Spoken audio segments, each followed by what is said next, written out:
Da-da-da-da. It's patch notes time, ladies and gentlemen. I know. Woo! I'm gonna more or less read everything. So this is the first major update, and it's a big one, expeditions mode. Okay, so in the base game, in the preview patch, not the base game, no, the base game's not even here yet, but in the preview patch, it was a playable game and it was fun. It kept my attention for the entire weekend. I played the entire weekend. And even after that 4 days of playing, the preview patch was done, and I was like, but I didn't try this strategy, I didn't try that, I didn't try this. Oh, what if I made this little change to that deck I've been using a lot? I think it might be really interesting if I just kind of change it up a little bit. There was so many things that I was like, oh, I wish I'd had time to play this XYZ thing. Okay. Point is, long before the game released, it was playable and it was fun and it was engaging and it felt relatively balanced, but there were some problems. Let me change the screen, actually. I think that'll be the way. Okay. So I'm gonna keep going. I was praising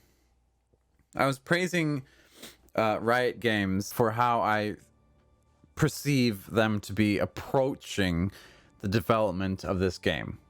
What they have said about their development process has impressed me. So without further ado, let's get into the first major update.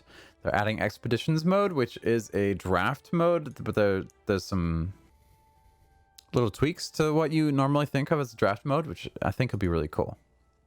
So they took, for this, it feels very much like Artifact. I actually don't know about the other games, how they do the draft modes, but I know in Artifact, so they had these,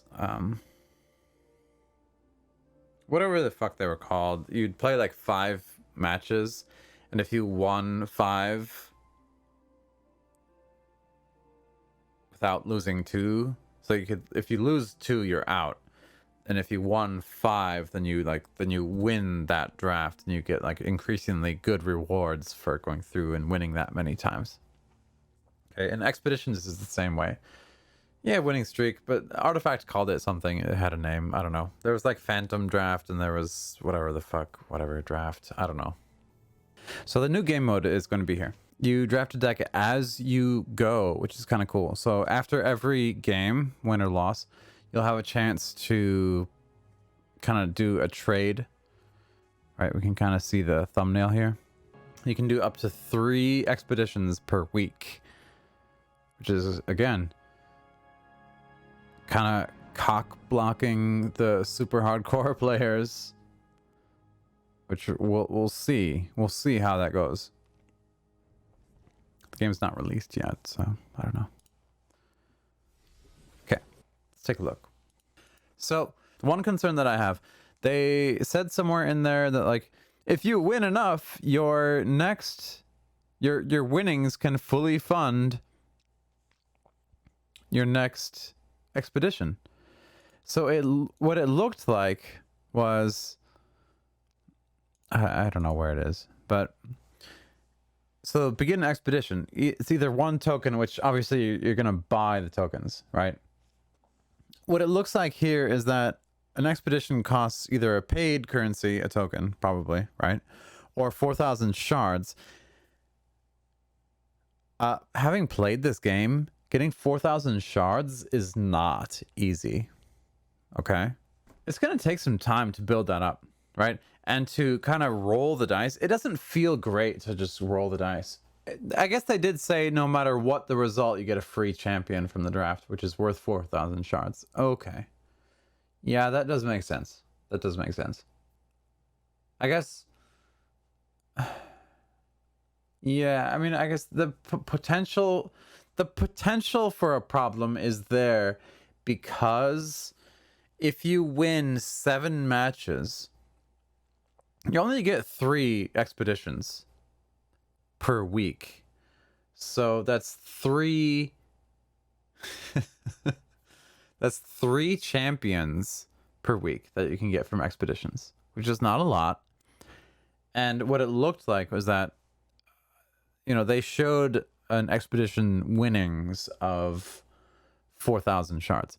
And so you kind of have to assume that that was a 7-win reward. And so if you win all 7 matches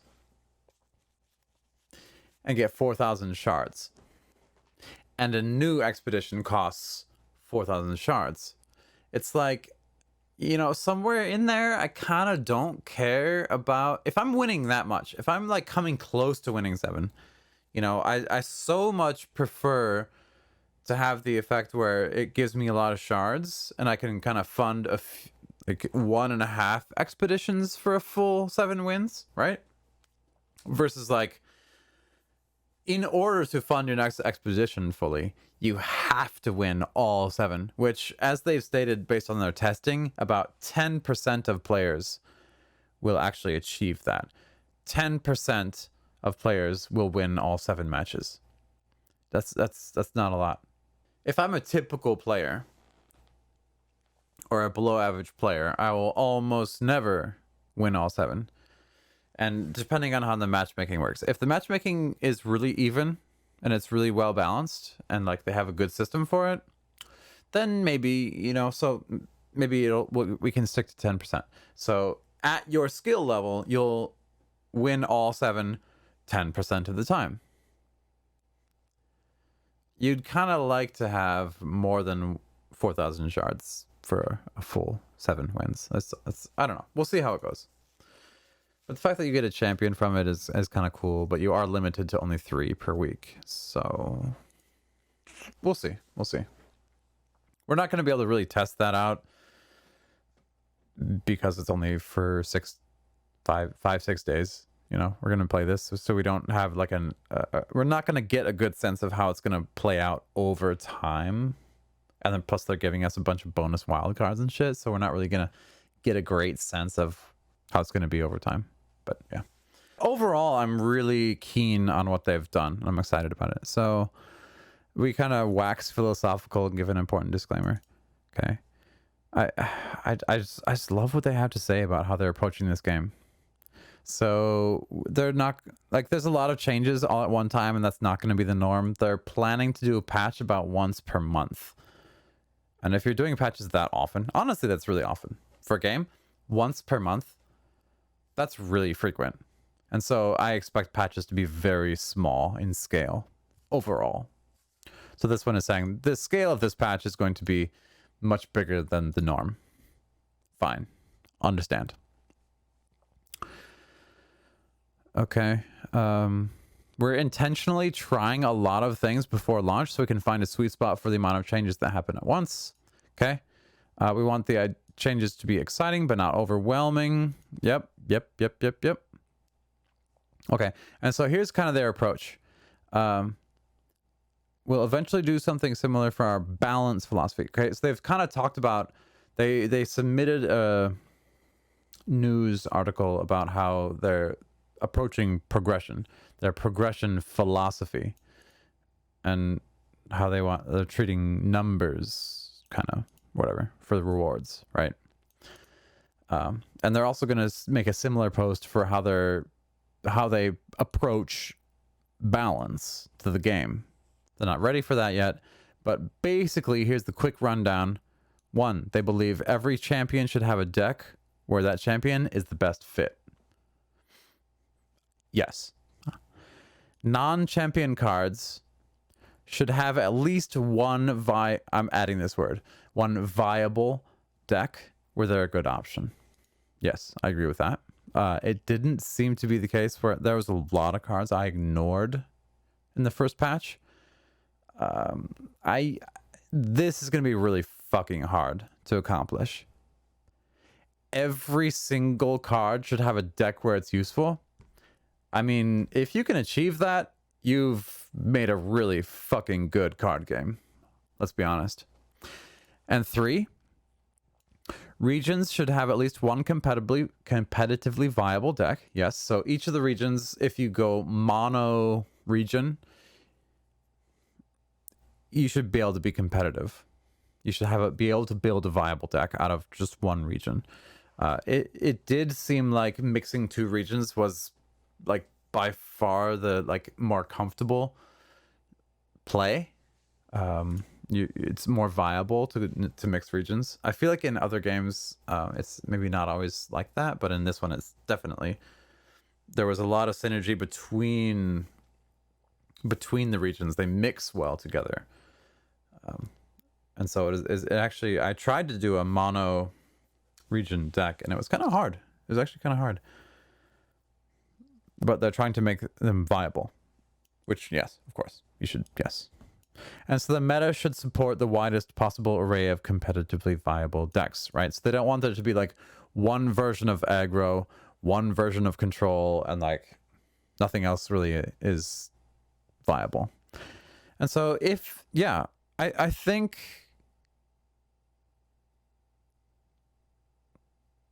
with these things as your goals, you're gonna come. This here is kind of like shooting for the stars when it comes to a card game. Like, it's so easy to just make a card game and say, here's the cards, you play, you go, you do it.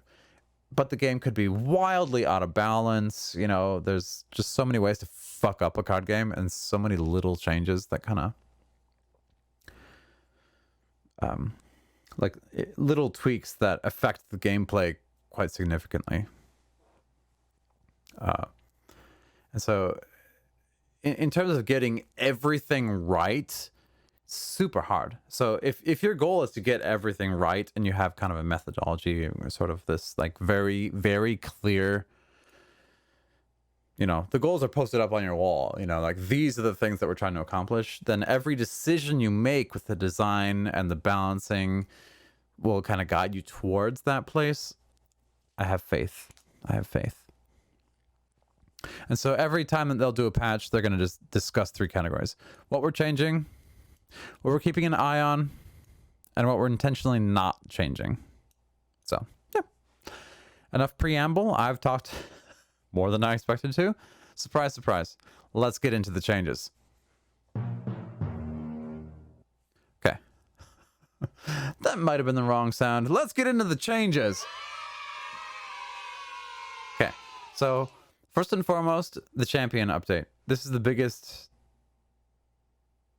champion update. It is taking Lux and her special ability to be... so what you needed to do before, for 5 cost, cast a 6 mana worth of spells this round. Okay? But now she costs more, so she'll come out a little bit later. And all you have to have done is cast 6 mana worth of spells at all. And I've seen you do this. So after she comes out, then you cast the spells, I'm pretty sure. Right? So she has to be on the board for you to cast 6 mana worth of spells, which is so much easier to do than 6 mana in one turn. So this is a good change.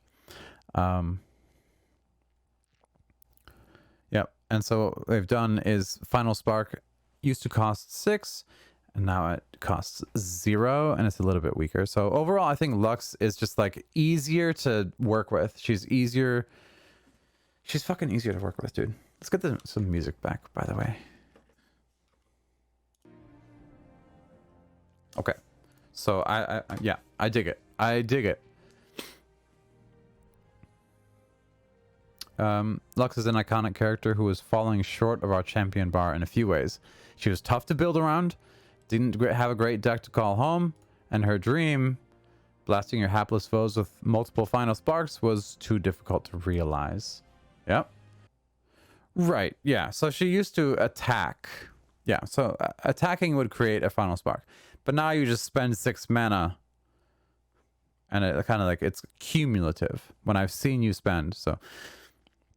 You've spent a cumulative 6 mana after having leveled her up, then you get a Final Spark. And I believe So to top it off, you can now conjure 2 sparks in a single turn. Heck, 3 is technically possible. I'm not entirely sure how, but with like mana refilling effects and stuff, 3 is technically possible. But yeah, you can spend 12. You can easily spend 12 mana in a turn, get 2 final sparks, do 8 damage for free on top of what you already did. So she's a good end game champion now, for sure. If you're casting a lot of spells, Lux is real good. It's easier to build around her and level her up. Yep. And Garen is a little bit cheaper with a little bit less stats. Not much has changed. He just one less stat, one less cost. And so he was a bit too narrow in usage at his old price point. Yes. And so elites were better at his cost point. So now he's more flexible. Draven has not particularly changed. He lost 1 attack point. Nothing else changed. He lost 1 attack point, 1 power. So we want champions to be cards you can build a deck around, not just automatically included for a given archetype. Draven was pretty much universally optimal in any Noxus aggro deck. So we're reducing his raw stat power to make sure you have to put in more dedicated effort to unlock his power. Yep, he's quick attack and his spinning axes. It doesn't show them here, but I do actually have them. I pull them up real quick. Yep, okay, this is the spinning axe. I didn't play any Draven because I thought to play his shit, you have to discard 1. That seems shitty. Okay. So yeah, Draven, apparently Draven, I got beat by Draven a couple of times. He was pretty much universally optimal in any Noxus aggro deck. I kind of didn't get that sense, but now reading that and seeing what I saw in the game, it makes sense. So he's a little bit less powerful. And here, Shen, basically all they did, nothing changed. He gets still gets barrier to his allies. You want to feed a lot of barriers, and when you give a barrier after he levels up, you give a barrier, he bestows, he gives them +3 attack this round. The only thing that changed was -1 defense, because with all the barriers that are being thrown around with Shen in the deck, it was hard to kill him. It was really hard to kill him. So 1 less defense. That's it. Thresh is now less confusing and more thematic. So rather than having, when an enemy dies, heal me 1, boom, gone. And so now he wants to see 6 units die instead of 3 enemies die, which is more kind of in line with Shadows of Isle. Shadow Isle's, what do they say, kill my units for fun and profit toolkit. Thresh fits better into that. So Thresh fleeting deck could be a thing. Thresh ephemeral, 100%. Yeah, ephemeral. Yeah, fleeting is a little different, but yeah. Thresh ephemeral, like those. That's an automatic death. Yep. Yeah, I got you, bud. I got you. Yeah, and I saw some decks being very competitive with playing against me, where they were killing themselves to get power-ups and stuff, and Thresh just now fits so much better into that, and so it works. I like it. Yep.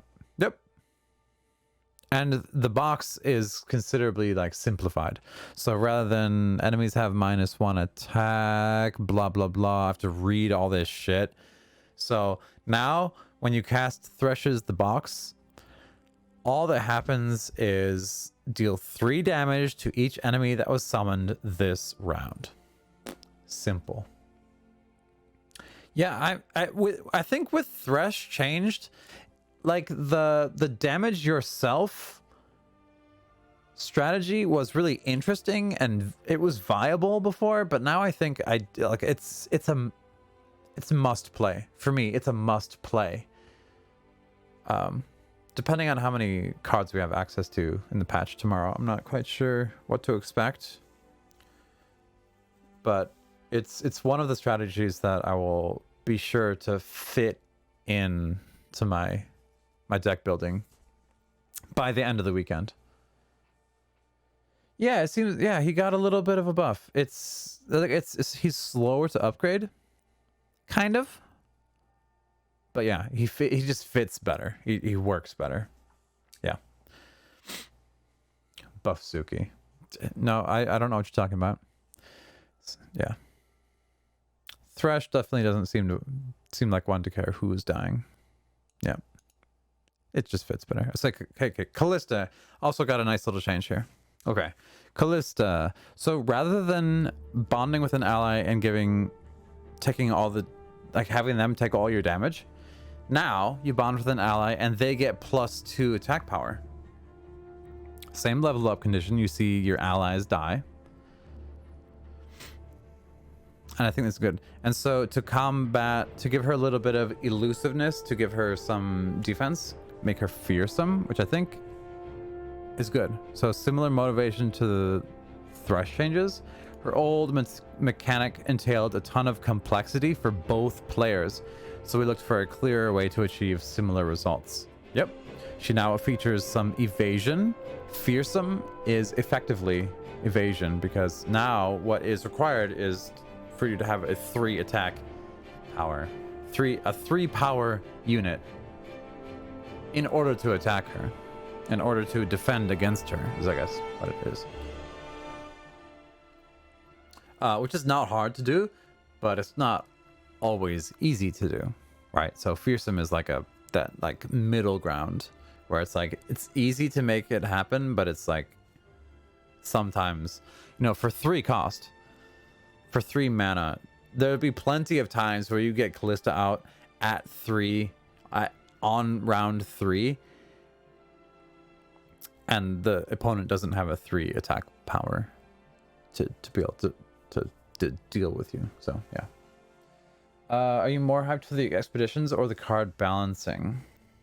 I guess I'm more hyped for the expeditions, because the draft mode will be really cool, and I think the fact that you can lose twice, the way that you lose the expedition is by losing twice in a row, and so you have plenty of chances to kind of keep going potentially, and you also have straight up a second chance to go through the whole trial. So you straight up have 2 chances to go through the 7 wins. It'll be a good mode. It'll be fun to draft and kind of like play like random stuff that you wouldn't be able to do in a normal deck. You can have 8 copies of a card if you get it a whole bunch of times. The 3 card limit is not applicable in draft mode. You can have 3 regions in draft mode. It's just like it brings any good card game has to have a good draft mode, and them bringing it out for the preview patch before even the closed beta. Yes, that's exciting. The card balancing is cool, but I thought that all the cards were already surprisingly well balanced for the most part. There were some outliers, but for the most part, the ecosystem was pretty well balanced before. And so now it's just like, yeah, they made some like thematic, like feel good changes. Like Calista and Thresh just feel better now. Yeah. Okay. And so Calista will put an ally buff that'll present opponents with a familiar quandary, take free damage, or kill the ally and contribute to Callista's quest to try to level her up. Yeah, so it's like easily put your opponents into a lose-lose situation. Yeah, you love the draft mode most in any CCG? I do too, kind of, because once you kind of get a sense of what is available and what the cards are, once you get familiar with the game, then you can be competitive in draft. But it's like, for being competitive in pre-built decks, you have to kind of be able to be competitive with the top class meta, right? So once the once a few people build a deck that's just like super fucking good, the meta shifts towards that deck or these 3 or 4 decks that are super fucking good. And if you don't have something that can compete with those like optimized decks, then you're just not going to win as much. And I feel like you kind of get put in a corner in pre-built deck mode. It's kind of, it can be less satisfying when you're trying something new and you're just losing a lot, not because the deck is bad, but because it's not optimized well against the meta. It feels bad. Keep going. We're like a third of the way down this list. Okay, Elise. I actually don't know what this means. So at the start of round, level up if you have 3+ spiders. Changed to start of round, you have 3+ other spiders. The only change really here is, okay, so she's, okay. Yeah, that's the only difference. Okay. Yeah, so she needed 3 other spiders before, and now, well, since she's a spider, she still needs 3 other spiders. Yeah, it is a minor buff. It's a very fucking small buff to her. In some situations, it'd be like a decent buff because there's a bunch of spells and cards that affect spider allies.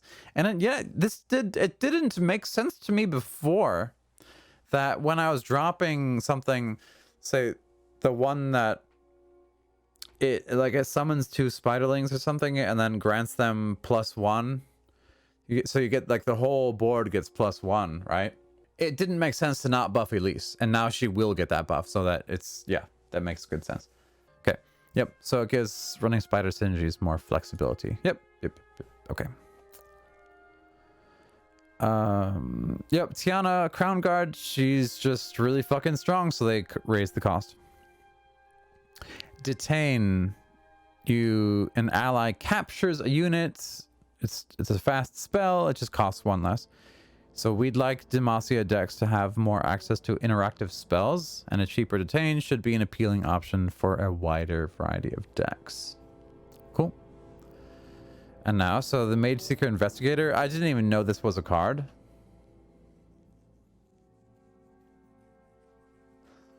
You've been waiting for Runeterra. I think it's been a little bit less than a million years. I think it's been like 4 weeks, but yeah. So the old design wasn't particularly usable in any deck. Yeah, I didn't even know this was a card. So she was 2/2, 2 cost. Play, discard a spell to create a detain in hand. So yeah, fuck that. So now she's 3 cost, 3/3. If you cast a spell this round, remove all text and keywords from an enemy follower. I'm still... This is the one thing that I think... I specifically went through every single effect in the game, took a screenshot of it, and made sure that I understood it. Right? This card, I had no fucking idea that this card existed. I had 0 interest in playing this card. You look like you immediately like glance past this card. It obviously sucks. One time I used a card that said remove all text and keywords from an enemy, and it didn't actually seem to do anything. I was confused. So this is kind of like the one effect that I'm like, how powerful is that? I'm not actually sure.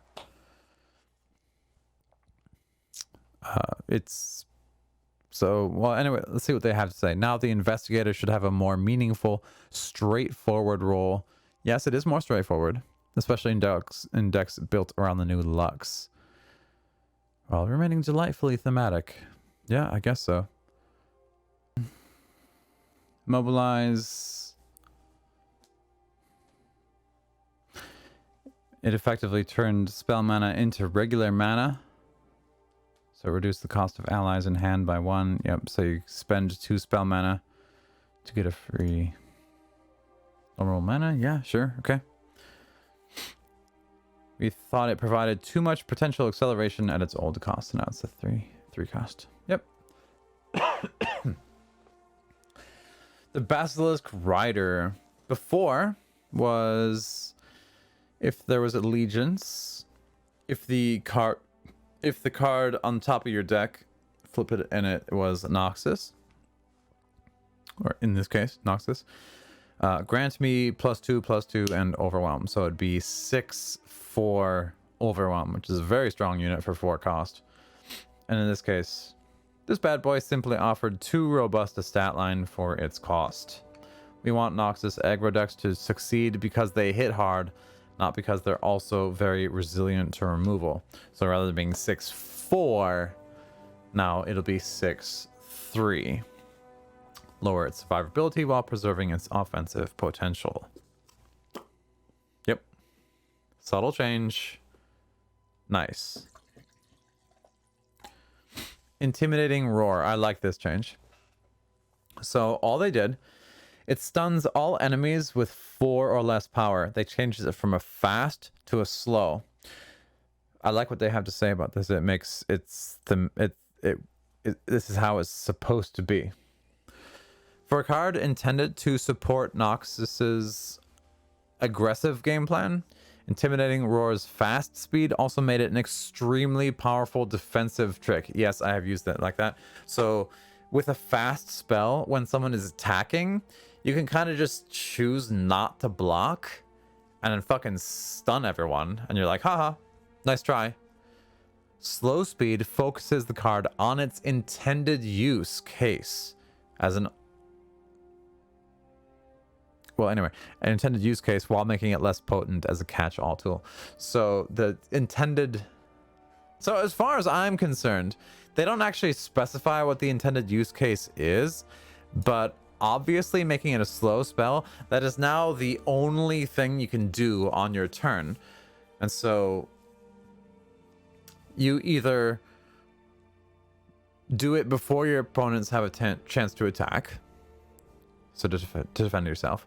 You use it on your attack to prevent your opponent. You prevent your opponent from being able to defend when you attack. Or if you have Yasuo, then you get the free damage off on everybody. And that shouldn't be able to happen in the middle of combat. I love this change. It's perfect. That should have always been a slow spell.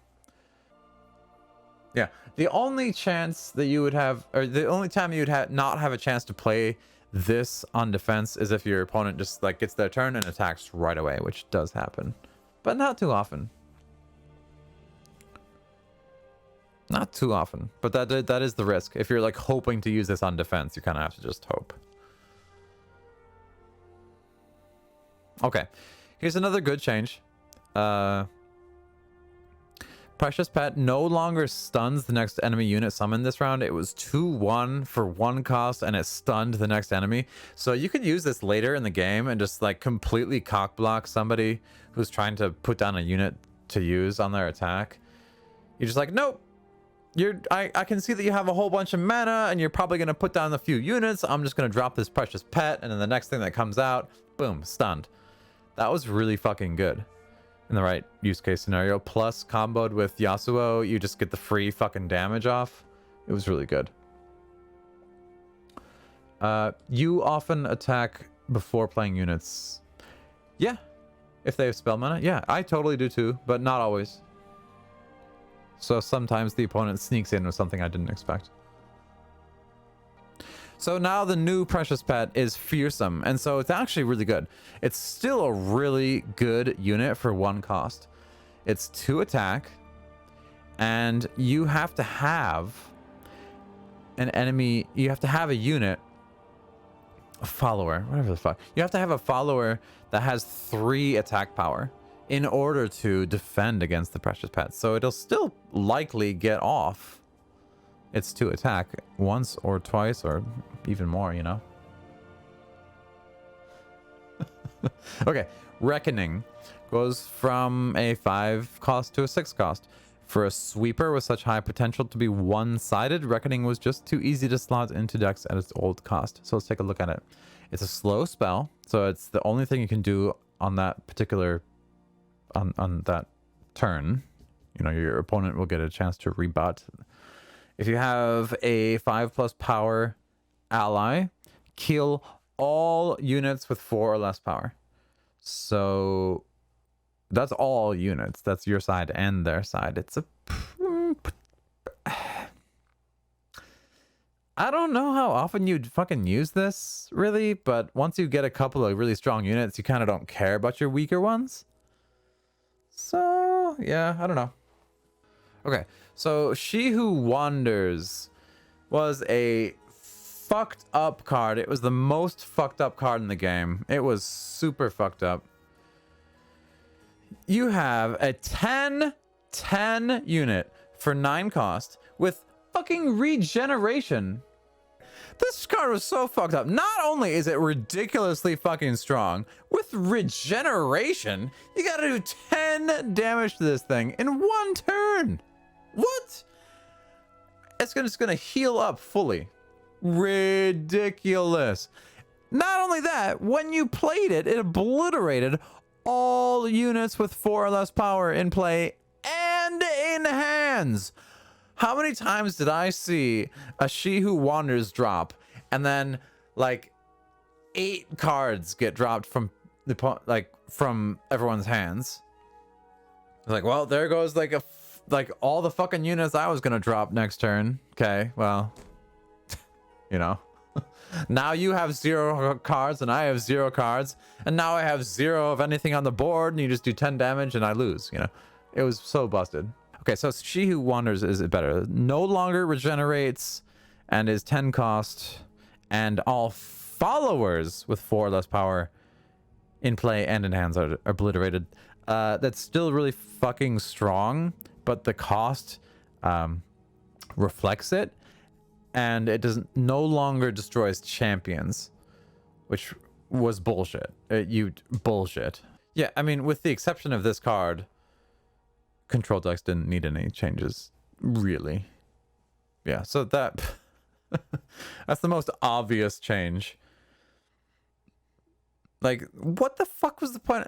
Who thought it was a good idea to make this unit regenerate? What the fuck? It's like, okay, so you drop this down and you just win the game. Okay, great. Thanks. Okay, so Bale Sight. We knew going into the first preview patch that this one was a tad overtuned. Capitalized TAD, a tad overtuned. Yep. And you all sure recognized it as well. She Who Wins proved devastatingly powerful, with only the narrowest options for counterplay. Yep. We particularly didn't like that she obliterated champions. Yep. She's still definitely intended as a top-rate finisher, but the several changes should give the opponents more of a fighting chance, both to win and, you know, have fun. Okay. Avalanche.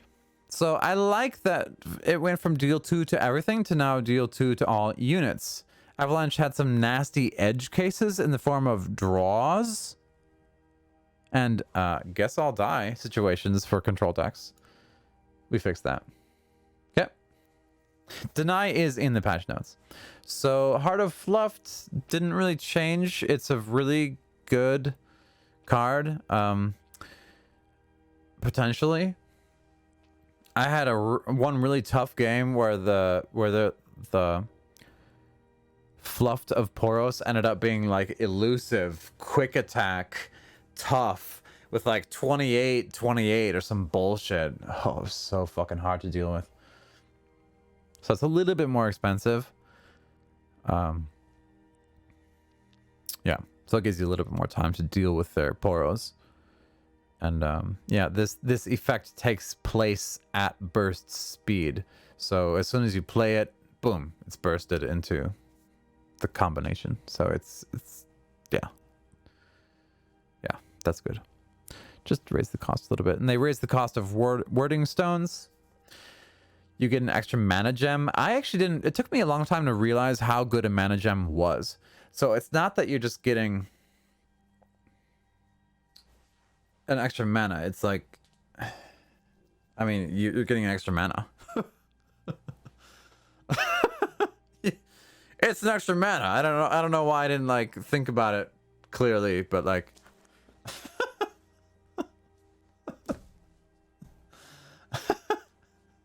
there's another card somewhere else in the game where it talked about a mana gem, and I was like, oh fuck that. And I saw someone use it, and I was like, oh right. Mana gem. It gives you, anyway, mana gem is good. It gives you an ability to grow your base mana so you can play units, which is a big deal. Like, you store 3 spell mana, so that's always kind of a big deal, but getting base mana gems is a big deal. So they made it cost a little bit more. And it's a better blocking unit, which is not particularly consequential, but sometimes it'll matter. Okay. Then we have the Scar Maiden Reaver, same cost. Just a little bit less robust. What is I think that's Overwhelm. Is that Overwhelm? And Regenerate? This change is mostly inspired by the Expeditions. It was a bit too beefy at its rarity and was crowding out other choices. So for 5 cost, it was just a little bit too freaking good. I actually have all the effects saved here, so yep, it's Overwhelm and Regenerate. Yep. Yeah, that's really good. So yeah, it's yeah, that's good. And Navori Blade Scout. I like this change. Navori Blade Scout was a little bit too all or nothing. So previously it was 1/1, and when you're summoned, give me +2 attack power, so it would be 3/1 and elusive this round.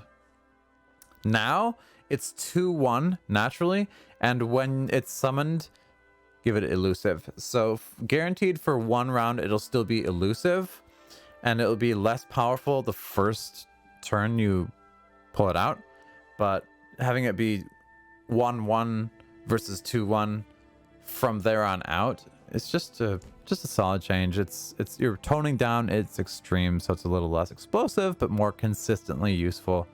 I like it. I like it. Sown Seeds. It used to be a burst spell, still a burst spell for, who the hell is this? Ionia, I think. Grant allies in hand 2/0. Now it's 1/0 for a little bit less cost. Its old cost made it more narrow in usage than we'd like, and its potent effect enabled a particularly linear all-in elusive deck that made for pretty non-interactive games against unprepared players. So you just give all your elusive units a bunch of extra attack power, and just you win. Yep. So you're reining in its potential for abuse while lowering its cost to fit in the new power level and improved flexibility.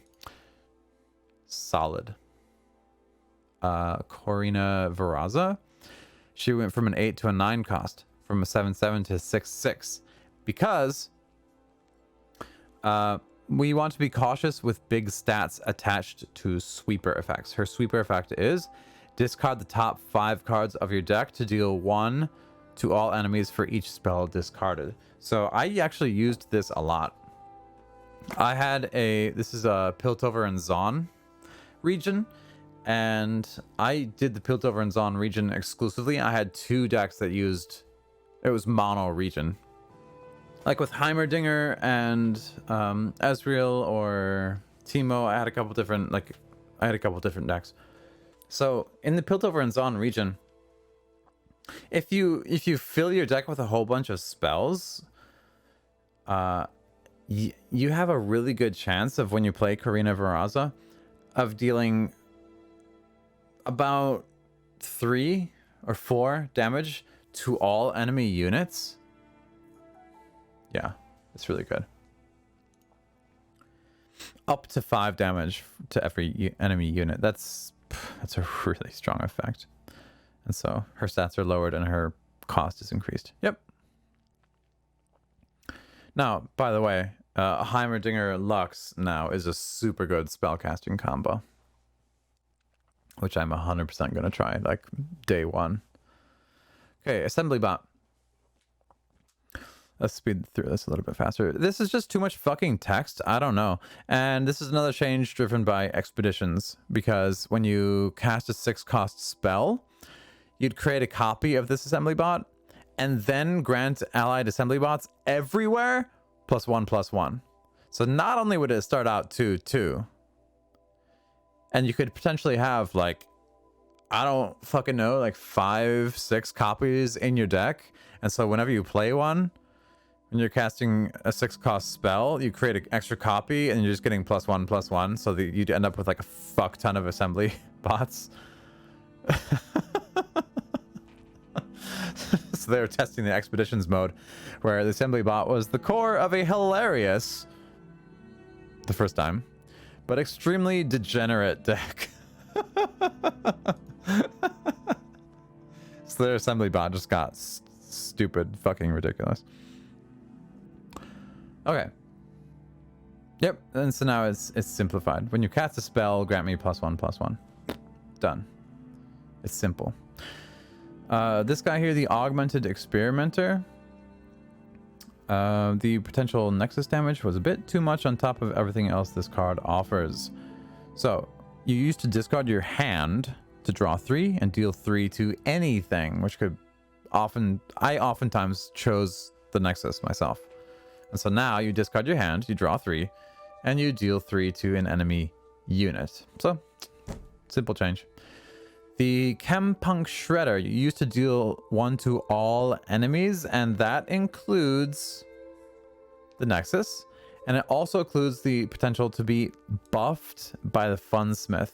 And so you deal 2 damage to all enemies and Nexus. Okay. The intended role for Chem Shredder is unit control. So you remove the splash damage. They removed the splash damage to the Nexus to allow more space to make exciting direct damage cards in the future. They talked about that with the Precious Pet as well.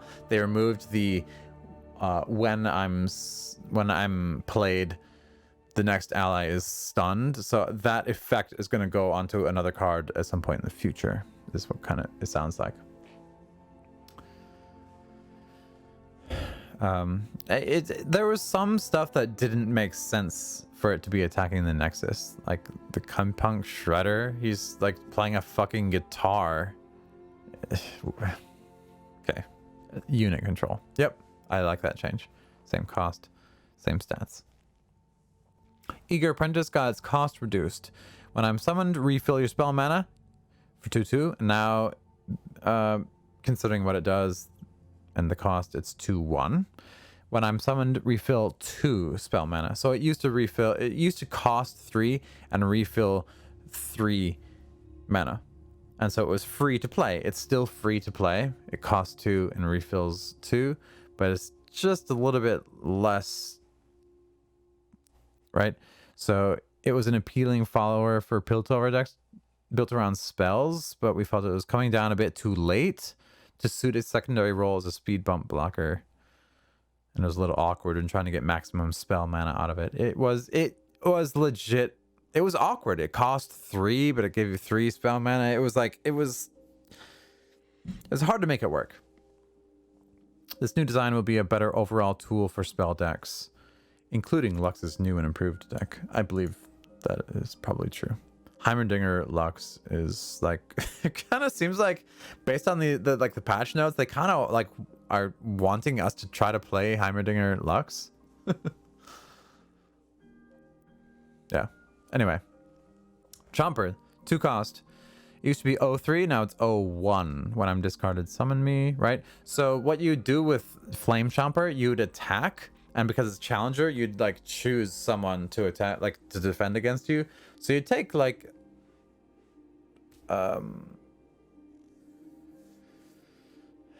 you know, a powerful unit, put it in front of the Flame Chomper, and just like, you know, let your stronger units attack the Nexus rather than being blocked by their strong units. And what I liked about this card was that when it's discarded, it's summon me. So there was a couple of good synergies in Piltover and Zon and some other regions possibly, where you in order to play something, you have to discard, right? And so you discard Flame Chompers. So you'd put down a strong unit, discard something, which usually is a negative, you lose the card. But instead, you play that, you discard, and you summon Flame Chompers. So it immediately goes on to the field of play, which is a nice effect. It was kind of niche before, and it's even more so now. But they wanted Chompers to generally tie up a unit for one combat, not many. So it's just one defense. It serves its purpose. Yep. It was an amazingly flexible tool for pushing through damage. Yeah, it was like a surprisingly useful and good card if you had the deck to utilize it. So Flash of Brilliance was a burst spell for 6 cost, and now it is 3 cost. You used to create a 6+ cost spell in hand and refill your spell mana, and now you create a random spell in hand and refill your spell mana. It's totally random now.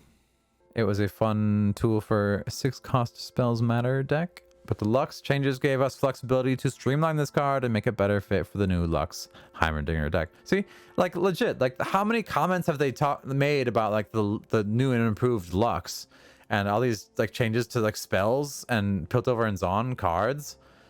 Dude, how many cards in a row? 1, 2, 3, 4, 5, 6, 7, 8 cards in a row on this list are for Piltover and Zon.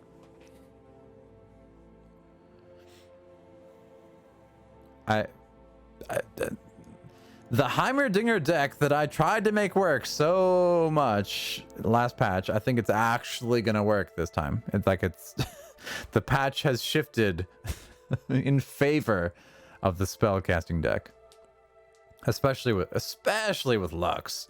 Yeah, I didn't do that before, but now I 100% will try that combination because I feel like there's Heimerdinger Ezreal and there's Heimerdinger Lux. I had a Heimerdinger Teemo deck, just yeah, that was awkward. Okay, so moving on. Rising Spell Force, still same cost, and now, yeah.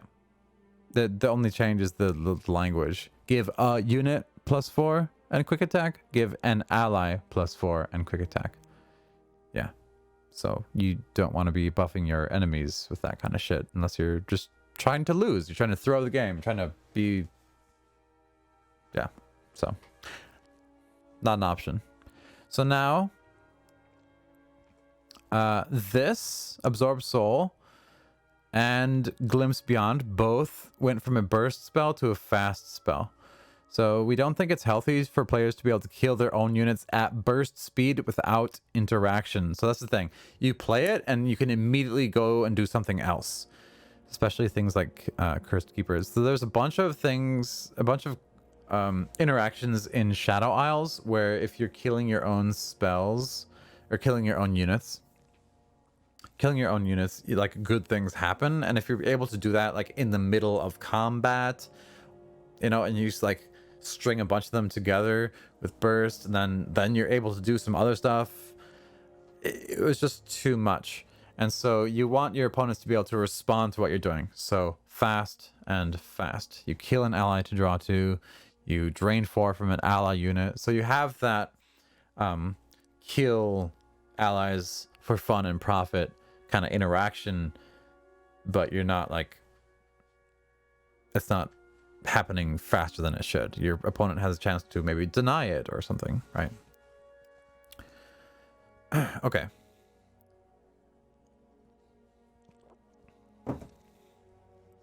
So now same thing roughly. So the other change, you could only buff your allies, and now in this case you went from being able to drain 3 from an enemy unit, and now you can drain 3 from a unit. They really did a lot, huh? Yeah, I think they like, I love how they're like how they were thinking about these changes. There's a lot of like just subtle changes that really make certain strategies kind of like more cohesive. I absolutely love how proactive they're being about making sure the balance is adequate. I 100% agree. I think a lot of the changes they're making are very proactive changes, and maybe they got some like I'm sure they got a lot of feedback from statistics and from players responding to things in certain ways, right? A lot of tweets at them saying like, what the fuck is wrong with She Who Wanders, dude? Why is this card so broken? Yeah, but you can drain 3 from any unit, and so it enables you to do things like damage me units, like Braum. If you want to damage yourself, you can do that. If you want to kill units like Curse Keeper or Undying, or like there's the Phantom Troublemaker or whatever the hell it's called, where if one of your units dies, you deal 1 damage to the Nexus, you know. So this damage yourself strategy is so much more cohesive, and there's more options, and it's like it's well rounded now. It's I will definitely be trying a damage myself strategy this weekend. Dude, you have a midterm? Finish the midterm and then get your ass on Runeterra. Okay, so this is another change. Thresh. This is Thresh's box. It's better. Deal 3 damage to each enemy that was summoned this round. Look at all that bullshit. And now it's fast instead of burst. It's okay. Simpler. Some of the things they're making, some of the changes they're making is simpler. So Wardens Prey. Wardens Prey was a card that was pretty much bullshit. No. We're just reviewing the patch notes right now. Definitely not live. I wish. Well, actually, I don't wish, because I need to get to bed. So the Warden's Prey would, on last breath, it would drain 1 from the enemy nexus. It was 1 cost, 1/1. It was a throwaway unit. It felt bad to have in your deck, because it's like, okay, cool. So maybe I get it out on turn 1, and maybe these are all maybes, right? Maybe I get it out on turn 1. Maybe I can attack without having my opponent drop a defending unit. And then maybe if all those things happen, then I will get, you know, maybe best case scenario, this unit will deal 2 or possibly 3 damage to the enemy nexus. I don't care at all. I don't care. Why would I want to have 3 or any number of these things in my deck when there are so many other things that I can do for 1 cost or 2 costs that will deal an equivalent amount of damage to the enemy?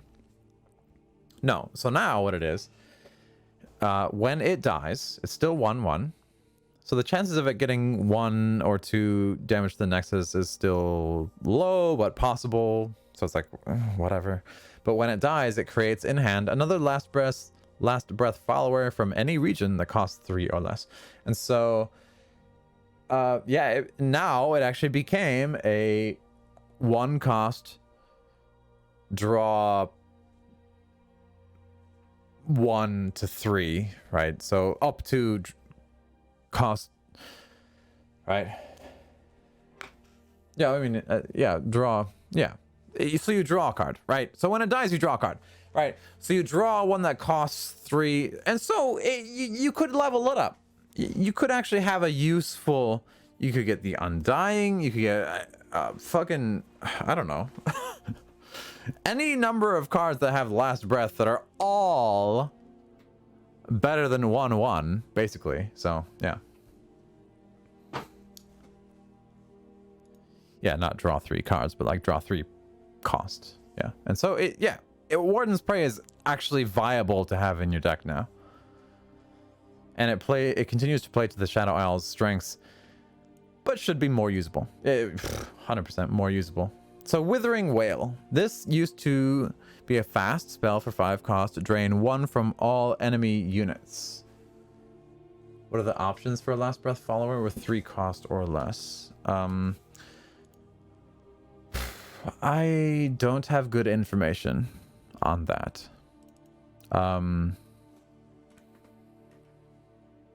Yeah, so I know the Undying is the main one that you'd really want to get from that.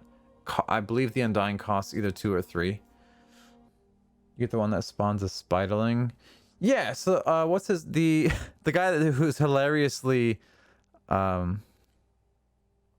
scared, the aristocrat or whatever. I love that guy. He's hilarious. The Noxus one that draws you one. Hey, Elise, where are you? Yeah, the aristocrat. There's the Cursed Keeper and the Undying and all those other ones. Yeah. So regardless, that card is going to be good. It's yeah. Yeah. That is viable. Okay, so Withering Wail, rather than draining 1 from all enemy units, you deal 1 to all enemy units and heal your Nexus 3. So you have deal 1 to all enemy units, that's the same, and rather than draining, you'll just heal 3, which is good. That's fine. I'm fine with that. So the Brood Awakening, this was a very strong card. Summon 3 Spiderlings and then grant all spider allies +1. +1/+0. And so with the change to Elise now being actually a spider, as she should have been the whole time, this card is more powerful than it was before, and it should be increased from a 5 to a 6 without any other changes. So, yep. So that's all the cards. What they are, this is the watch list. They're watching Fiora, and as we know, Fiora is an amazingly powerful effect. After having killed 2 units, she levels up, and after having killed 4 units, she just fucking wins you the game. So there's 3 aspects of what they're watching with Fiora. 1, her overall win rate, her ability to punish strategy that plays smaller units, and the frustration of attacking into her. I don't know how they measure that. I have no idea how they measure that, but yeah. I actually, after the first time losing to Fiora, I was like, what the fuck? What just happened? After that, I just started dealing with her. Like, okay, this person has Fiora. I'm just gonna like hardcore focus her until she's dead, and then just like, what else do you have? You have a lot of barriers and Fiora. If you don't have Fiora, then I win. So, yeah, the frustration was actually not too bad at all. Yep. So I am actually fine. There's benefits to having such a unique and fun build around champion. So you build, yeah, your entire deck is built around trying to have Fiora on the map or on the board doing attacks for you, right?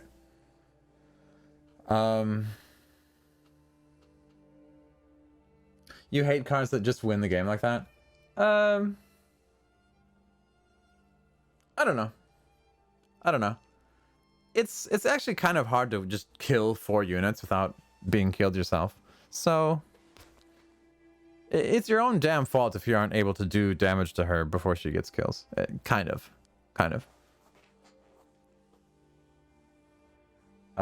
You were expecting a buff for Teemo. Teemo's not on the watch list or anything. Actually, I think with the changes they made to Piltover and Zaun is now a more viable mono region deck. And so by extension, a Teemo deck is more viable. I actually played a lot of Teemo. I played a ton of Teemo trying to make it work because it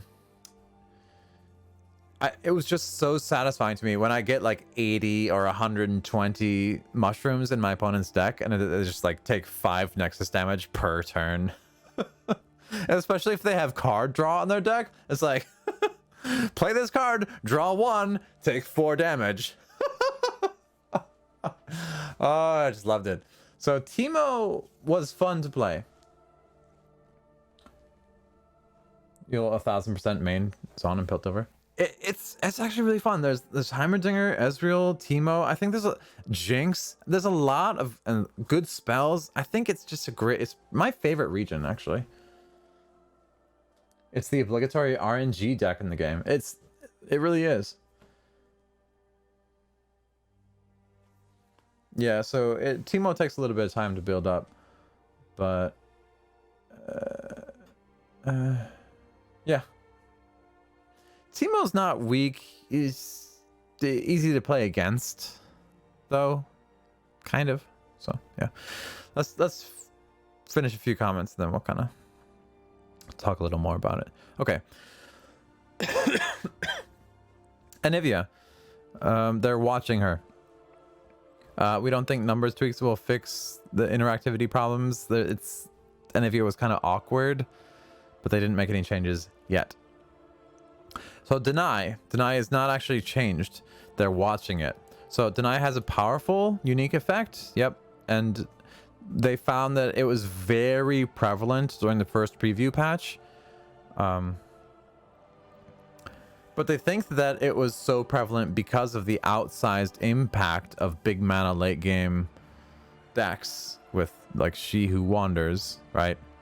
And then having Deny's role in defending against them, right? So you just know, okay, this person probably has some like 8-9 cost thing that's gonna win the game for them. So if I deny it, GG, right? So they've adjusted some of the tools that contributed toward the power of those strategies. So we expect the reactive power of Deny to decrease then in a similar way. Maybe. We're still keeping watch on it, and if we see significant fractions of the meta playing Ionia specifically to gain access to the tool, we'll consider rebalance or redesign.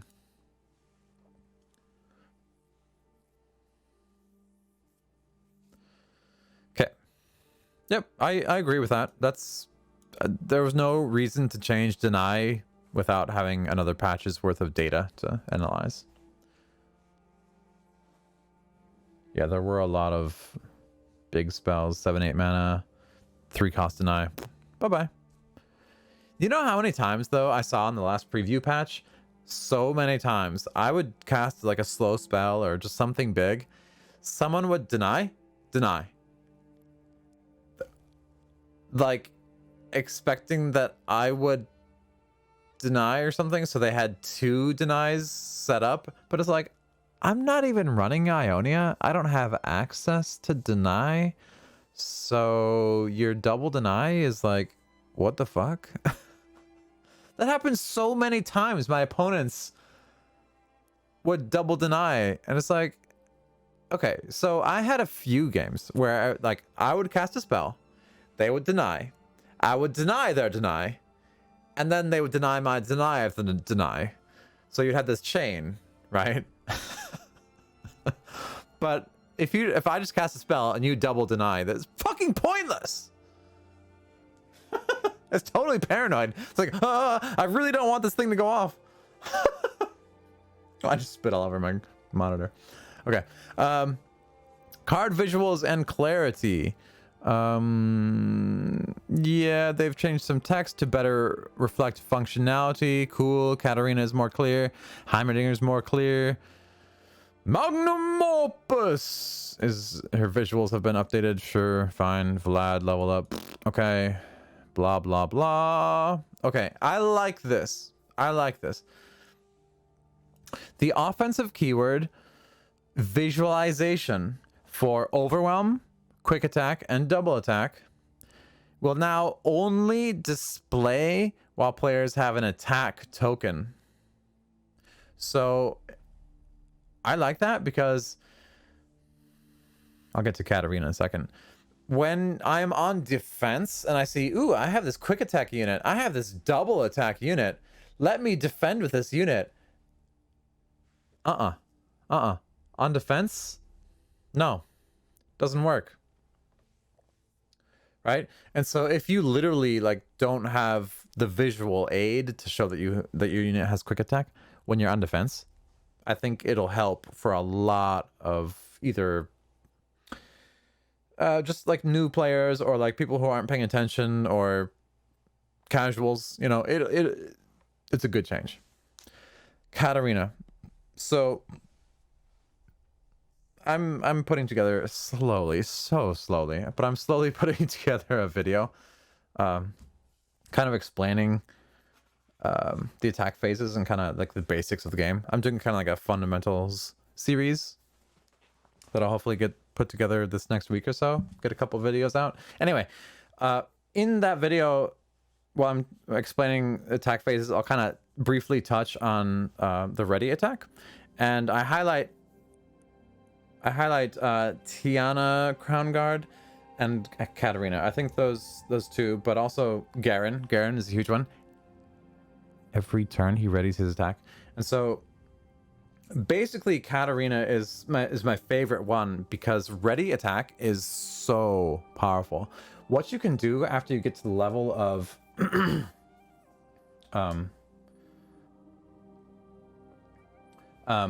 once you get to the level of 8 mana,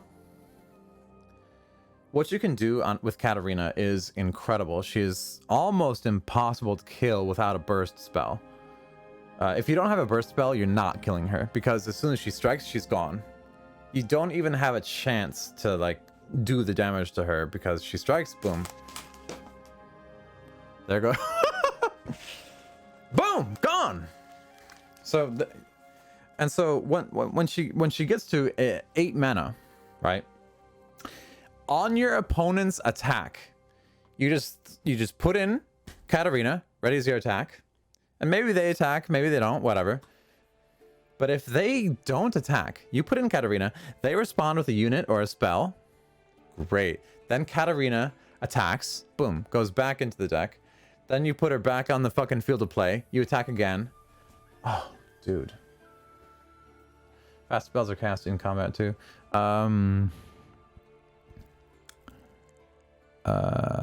Yeah, I mean, yeah. So, yeah, if you have a fast or a burst spell, you can deal with Katarina. But overall, it's very difficult to deal with her. The drawback is that you have to spend that mana getting her back onto the board constantly. But her ready attack, like, the fact that she readies your attack when you put her in is just so fucking powerful. Once you get 8 mana, you can attack twice per turn on your opponent's turn, and then it becomes your attack, and you just do your normal attack. Then you put Katarina back on the field, you attack again. You can attack like 5 times in a row in like 2 rounds, you know? It's like insane what Katarina can do for you, just like finishing off a game. I won a lot of games with Katarina. She's one of my favorite champions, easily. Noxus Ionia isn't the best. I don't know. I used Katarina primarily with Shadow Isles, actually. I had an Elise Katarina deck that won a lot. Because they were both kind of early game oriented, so you'd kind of go wide with spiders, and once you got Katarina, you just like punch them in the fucking mouth. And once you get Elise leveled up, then all your spiders are fearsome, and so early on in the game, you have these difficult to defend units. You know, you just punch them in the mouth. Okay. Yeah. So let's just finish. So here, a couple of changes real quick. So clicking on another player's deck in game now shows any champions included in the deck, and that has some implications that they talk about here, which is actually to me really interesting. We'll kind of skip that in favor of time at the moment. it's interesting because if you have access to knowing what champions they have in their deck, then that kind of implies some level of knowledge that you have that you wouldn't normally have in, say, other card games. And so the building balance around the fact that you have that knowledge, so they'll be able to make some design decisions based on that, which I think is really interesting. So moving on. Deck builder flow could have been better. Yeah, that's a fucking understatement. So we've made some minor tweaks and plan to explore further improvements. Please keep an eye on our feedback, yes, because that shit was very awkward before. You can now right click to inspect the cards in your deck list when you're in the deck builder, including unowned cards from an imported deck list. So real talk, this is the best change of the patch. I don't doubt that at all. The Mobalytics website was better for building decks. 100%. 100%. The in-game deck builder was like so fucking awkward to use. And so the deck list now stays open when browsing the unowned cards view. That is so important, dude. How do you run a surprise Draven? Well, you don't anymore. So that's the thing. Like the game is just kind of going to be designed around that knowledge now, which is it's a decision that they've made, and I'm fine with it. If they stick with it, fine. I don't know. We'll just deal with it, right? Surprise Draven. Yeah, I don't know. Sorry. Rip your surprise Draven. Rest in peace, my friend. This one's not perfect yet, and there's some trade-offs. The more difficult to track your wildcard counts. I don't really give a fuck about that, but we think it's worth it. Yep. Starter decks, the two of the starter decks underperformed, so they're making some tweaks, blah blah blah. The AI is a little bit better now. It will not let itself die so easily. Player nameplates reduced in size. Discarded cards are now added to the action log. Blah blah blah. There's some. I love what they say here. There's been quite a few of these since the last preview patch. So just highlighting some of the bigger / more hilarious ones. Bug fixes. Plenty of bug fixes having to do with the vault or the game crashing. Blah blah blah. Some stability improvements. Okay. So I'm really happy with what they've done. I'm really happy with what they've done overall. I can't say this enough, how much I respect how they're approaching this game. Everything that they have to say about their philosophy, their decisions relating to the design, their philosophy. They have these posts describing their philosophy, how they're approaching the. Oh God, it's. Get me access to the game.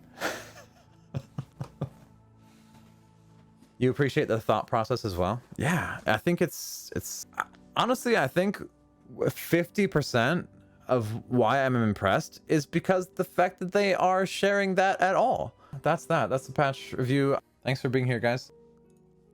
Let's finish. Let's finish.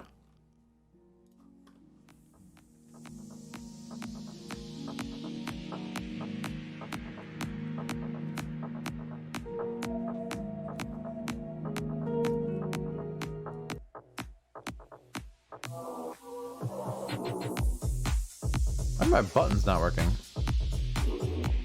Well, that worked.